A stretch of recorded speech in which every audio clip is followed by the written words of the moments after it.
बस में एक मजदूर लड़की सवार थी जिसके पास किराए के पैसे नहीं थे। कंडक्टर उससे टिकट के पैसे मांग रहा था और वह बार बार हाथ जोड़कर कुछ कहने की कोशिश कर रही थी। बस में बैठे लोग उसे घूर रहे थे। कोई हंस रहा था, कोई ताने मार रहा था, कई बार बार मुड़ मुड़ कर उसी को देख रहे थे। मुझे समझ नहीं आ रहा था कि आखिर मामला क्या है। मैं जैसे ही बस में चढ़ा मेरी नज़र उस लड़की पर पड़ी। उसका चेहरा परेशान था, आंखों में डर साफ दिख रहा था। इतने सारे मर्दों के बीच वह खुद को ऐसे महसूस कर रही थी। तभी मेरी नज़र उसके पैरों पर गई और मैं चौंक गया। वह लड़की एक पैर से दिव्यांग भी थी। उसका एक पैर नकली था और वह सीटक के सहारे खड़ी थी। ऐसा लग रहा था जैसे खड़ा रहना उसके लिए बहुत मुश्किल हो रहा हो। बस के झटकों से वह बार बार संतुलन खो रही थी, फिर भी वह किसी से झगड़ नहीं रही थी। बस चुपचाप खड़ी सब कुछ सह रही थी। मुझे उस पर बहुत तरस आया। मैंने कंडक्टर से पूछा, भाई ये क्या तरीका किसी लड़की से बात करने का? आराम से बात करो, बताओ क्या समस्या है। कंडक्टर मुझे पहले से जानता था। मैं रोज इसी बस से में आता जाता था। आधे से ज़्यादा लोग मेरे मोहल्ले के ही थे क्योंकि हमारे मोहल्ले के सामने ही यह बस रुकती थी। कंडक्टर ने कहा, इसके पास टिकट के पैसे नहीं है और ज़बरदस्ती बस में बैठना चाहती है। मैं इसे कह रहा हूँ या तो पैसे दे या उतर जाए। मुझे उस लड़की की हालत देखकर और भी ज़्यादा दया आने लगी। मैंने अपनी जेब टटोली। मेरे पास कुल 300 रुपये थे। उसी में से मैंने अपना टिकट करवाया था और बाकी पैसों से मुझे दिन भर का खाना चलाना था, क्योंकि उस दिन मैं बिना नाश्ता किए ही घर से निकला था। फिर भी मैंने कंडक्टर से कहा, आप इसे बैठा दीजिए, मैं इसका टिकट करवा देता हूँ। कंडक्टर ने हैरानी से मेरी तरफ देखा, क्योंकि वह मेरी हालत जानता था। बस में बैठे कुछ लोग हंसने लगे और ताने मारने लगे कि जो खुद भूखा है वह दूसरों का टिकट करवा रहा है। किसी ने कहा, लड़कियों को देखकर बड़ा दयालु बन रहा है। किसी ने कहा, शाम तक खुद रोएगा। मैंने उनकी बातों को अनसुना कर दिया, क्योंकि मुझे ऐसे लोगों से बहस करने की आदत नहीं थी। कंडक्टर ने मेरा टिकट और उस लड़की का टिकट बनवाया और वह लड़की जाकर सीट पर बैठ गई। उसने मेरी तरफ देखा और धीमी आवाज में धन्यवाद कहा। बस आगे बढ़ने लगी, लेकिन लोगों की सी और फुर्तियाँ अभी भी चल रही थी। मुझे बुरा तो लगा, लेकिन दिल में सुकून था कि तभी मैंने किसी मजबूर की मदद की। थोड़ी देर बाद बस उस स्टॉप पर रुकी जहाँ मुझे उतरना था। हैरानी की बात यह थी कि वह लड़की भी उसी जगह उतरी। उसने उतरते वक्त फिर से मेरा धन्यवाद किया और अपने पर्स से एक छोटा सा कागज का टुकड़ा निकालकर मेरी तरफ बढ़ाया। मैंने पूछा, ये क्या है? उसने कहा, मेरे पास देने के लिए और कुछ नहीं है, लेकिन जब आप बहुत मजबूर हो जाएं और कोई रास्ता नजर न आए तो इसे खोल कर देखना। मैंने मुस्कुराकर वह कागज जेब में रख लिया और अपने काम पर चला गया। मुझे बहुत तेज भूख लगी हुई थी, लेकिन दिल को तसल्ली थी कि किसी जरूरतमंद की मदद की है। मैं जिस दुकान पर काम करता था वहाँ बोरियां उठाकर लोडर में डालनी होती थी। काम बहुत मेहनत का था। थोड़ी ही देर में मेरे हाथ पैर दर्द करने लगे। तब एक बड़ी गाड़ी आकर रुकी। कुछ लोग उतरकर बिरयानी के डिब्बे बांटने लगे। उन्होंने मुझे भी एक डिब्बा दिया। मैंने हाथ धोकर खाना शुरू किया और मन ही मन भगवान का शुक्रिया अदा किया कि मुझे यकीन था कि अगर इंसान सच्चे दिल से किसी की मदद करता है तो भगवान उसे भूखा नहीं रखता। शाम को दिहाड़ी मिली तो मैं रोटी और सब्जी लेकर घर की तरफ चला, क्योंकि घर में मेरी माँ और बहन मेरा इंतज़ार कर रही थी। हमारा घर कच्चा था, अक्सर बिजली नहीं रहती थी। माँ हाथ के पंखे से हवा कर रही थी, बहन पास बैठी सिलाई कर रही थी। मैंने मन ही मन सोचा कि एक दिन मैं इन्हें हर सुख दूंगा, चाहे हालत कितने भी खराब क्यों न हो। मैं कभी हार नहीं मानूंगा। उस रात मैं देर तक सो नहीं पाया। माँ और बहन दोनों खाना खाकर सो गई, लेकिन मैं करवटें बदलता रहा। दिमाग में वही बस वाला वाक्य घूमता रहा। वह लड़की, उसका चेहरा, उसकी मजबूरी और लोगों की बेरुखी बार बार आंखों के सामने आ रही थी। जेब में रखी वह पर्ची भी याद आई, लेकिन मैंने उसे निकाल कर नहीं देखा, क्योंकि मुझे लगा वह खुद एक गरीब मजदूर थी। वह मेरी क्या मदद कर सकती है? सुबह होते ही मैं फिर काम की तलाश में निकल पड़ा। कई जगह गया, लेकिन कहीं काम नहीं मिला। कहीं गया, कभी जरूरत नहीं है। कहीं कहाँ गया, बाद में आना। कहीं सीधा मना कर दिया। दिन गुजरते गए, हालत और बिगड़ते चले गए। कभी दिहाड़ी मिलती तो कभी खाली हाथ लौटना पड़ता। माँ की तबीयत भी कमज़ोर रहने लगी। बहन की सिलाई से जो थोड़ा बहुत पैसा आता उसी से घर का खर्चा चलता। कई बार ऐसा भी हुआ कि दिन में सिर्फ एक वक्त का खाना बन पाया। मैं अपनी भूख दबा लेता, लेकिन माँ और बहन को भूखा नहीं देख सकता था। शरीर कमज़ोर होता जा रहा था।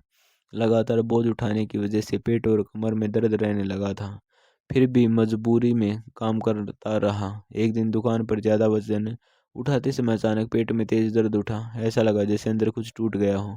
मैं वहीं बैठ गया। मालिक को गुस्सा आ गया। उसने कहा, अगर काम नहीं कर सकते तो यहाँ क्यों आए हो? अगले दिन फिर वही दर्द, लेकिन अब सहने की हिम्मत नहीं बची थी। कुछ दिनों बाद मालिक ने साफ कह दिया कि अब तुमसे काम नहीं होगा और मुझे निकाल दिया गया।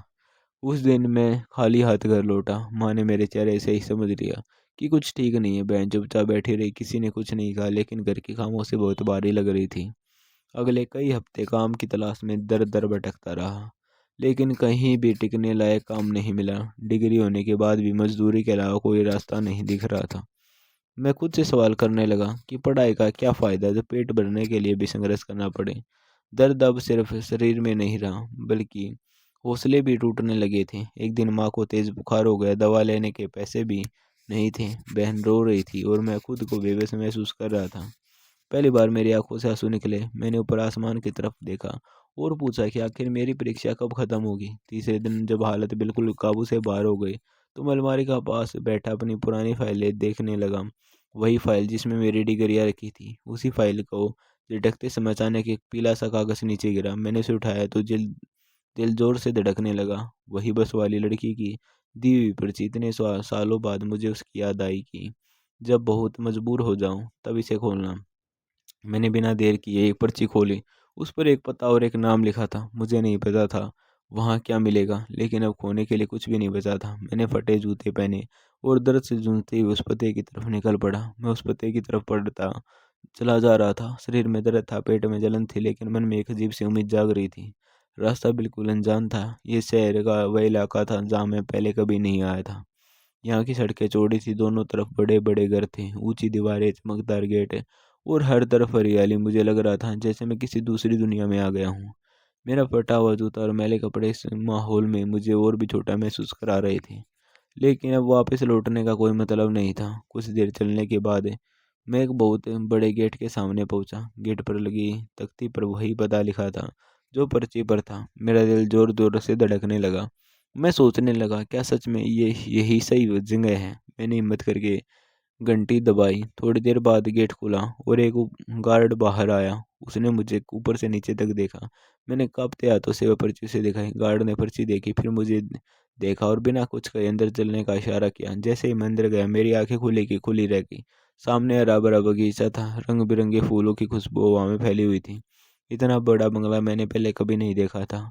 मुझे एक बड़े से हॉल में बिठाया गया जहाँ सोफे और झूमर लगे थे। मैं वहाँ बैठा खुद को बहुत अजीब महसूस कर रहा था। मेरे जैसे गरीब आदमी का यहाँ होना मुझे सपनों जैसा लग रहा था। कुछ देर बाद सीढ़ियों से व्हीलचेयर की आवाज़ आई। मैंने ऊपर देखा तो एक लड़की व्हीलचेयर पर बैठी नीचे आ रही थी। जैसे जैसे वह पास आ रही थी, मेरा दिल और तेज धड़कने लगा। जब वह सामने आई तो मैं सन रह गया। यह वही लड़की थी, वही चेहरा, वही आंखें, लेकिन अब उसके चेहरे पर मजबूरी नहीं बल्कि आत्मविश्वास था।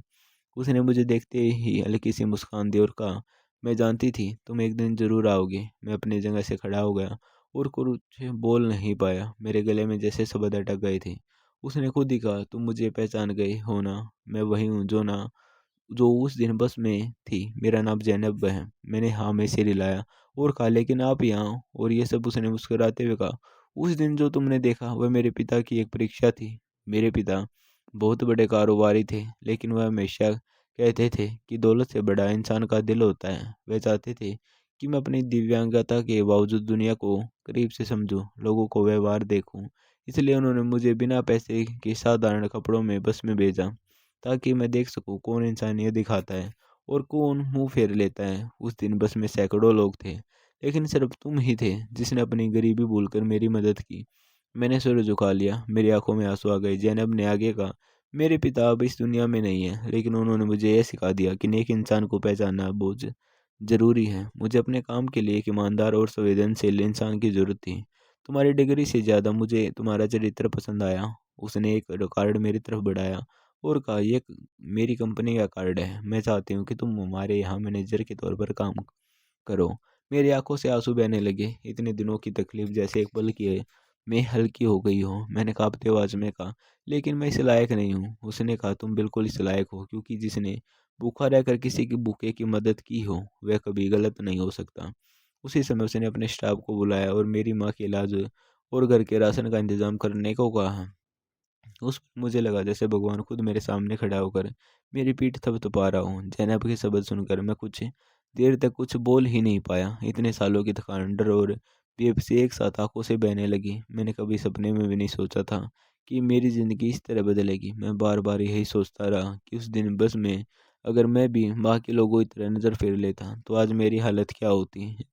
ज़ैनब ने मुझे पानी दिया और कहा, घबराइए नहीं, अब सब ठीक हो जाएगा। उसने बहुत सादगी से लेकिन पूरे विश्वास के साथ यह बात कही, जैसे उसे खुद पर नहीं बल्कि ऊपर वाले पर पूरा भरोसा हो। मैंने उससे अपनी और अपनी माँ और बहन के बारे में बताया। माँ की बीमारी और घर की हालत उस बताई तो उसकी आंखें नम हो गई। उसने तुरंत फ़ोन किया और डॉक्टर और दवाइयों का पूरा इंतजाम करने को कहा।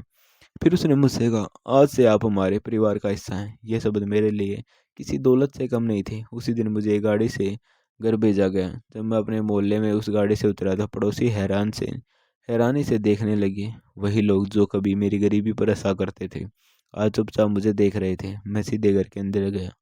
माँ बिस्तर पर कमजोर हालत में लेटी थी। बहन के पास बैठी थी। डॉक्टर और दवाइयाँ देखकर माँ की आंखों में आंसू आ गए। उन्होंने मेरे सिर पर हाथ रखा और कहा, बेटा, भगवान ने तुझे खाली हाथ नहीं लौटाया। उस रात पहली बार हमारे घर में चैन की नींद आई। अगले दिन मैं जैनब की कंपनी पहुंचा। वहां का माहौल बिल्कुल अलग था।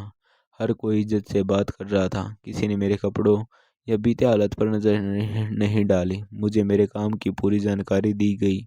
जैनब ने खुद मुझे ऑफिस घुमाया और कहा, यहाँ काम सिर्फ मुनाफे के लिए नहीं होता, यहाँ इंसानियत भी ज़रूरी है। मैं पूरी मेहनत और ईमानदारी से काम करने लगा। शुरू में शरीर का दर्द अभी भी था, लेकिन अब इलाज शुरू हो चुका था। धीरे धीरे दर्द कम होने लगा था। हर दिन जब मैं ऑफिस जाता तो मन में शुक्रिया होता कि एक छोटी सी मदद ने मेरी ज़िंदगी बदल दी। कुछ महीनों में ही हालत पूरी तरह बदल गई। माँ पूरी तरह ठीक हो गई। बहन के लिए अच्छे कपड़े आए और उसके चेहरे पर मुस्कान लौट आई।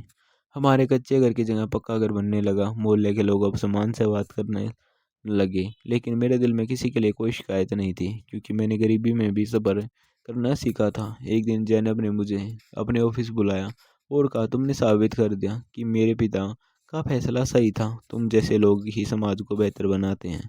मैंने सिर झुका लिया और कहा, यह सब ऊपर वाले की मेहरबानी है, मैं तो बस एक जरिया हूँ। उस दिन ऑफिस से निकलते वक्त मैंने आसमान की तरफ देखा और दिल ही दिल में शुक्र अदा किया।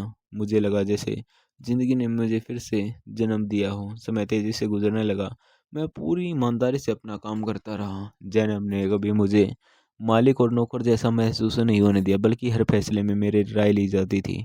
मैं भी पूरी जिम्मेदारी से काम संभालने लगा। कंपनी में काम करने वाले लोग अब मुझे इज्जत की नज़र से देखते थे, क्योंकि उन्हें पता था कि मैं सिर्फ पद से ही नहीं बल्कि अपने व्यवहार से वहां पहुंचा हूँ। कुछ ही समय में कंपनी का काम और बेहतर होने लगा। नए लोग जुड़े। पुराने कर्मचारियों की हालत भी सुधरने लगी। माँ पूरी तरह स्वस्थ हो चुकी थी। बहन की सिलाई के काम को भी बढ़ावा मिला और उसके दिन हुनर की तारीफ होने लगी।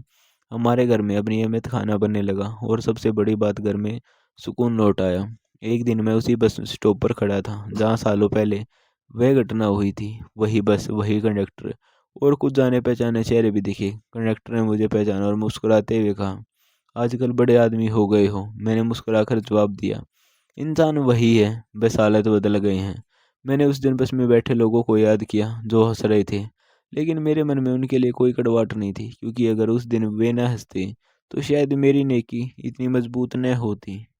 आज मैं पीछे मुड़कर देखता हूँ तो समझ आता है कि ज़िंदगी हमें हर मोड़ पर रखती है। छोटी सी मदद कभी कभी बहुत बड़ा रास्ता खोल देती है।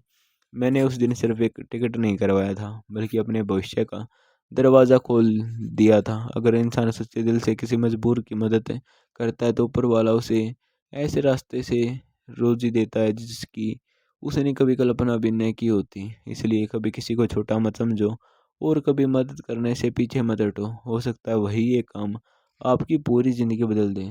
दोस्तों, अगर आपको यह कहानी अच्छी लगी हो तो इसे लाइक करें और चैनल को सब्सक्राइब जरूर करें, ताकि ऐसी ही सच्ची और प्रेरणादायक कहानियाँ आप तक पहुँचती रहें।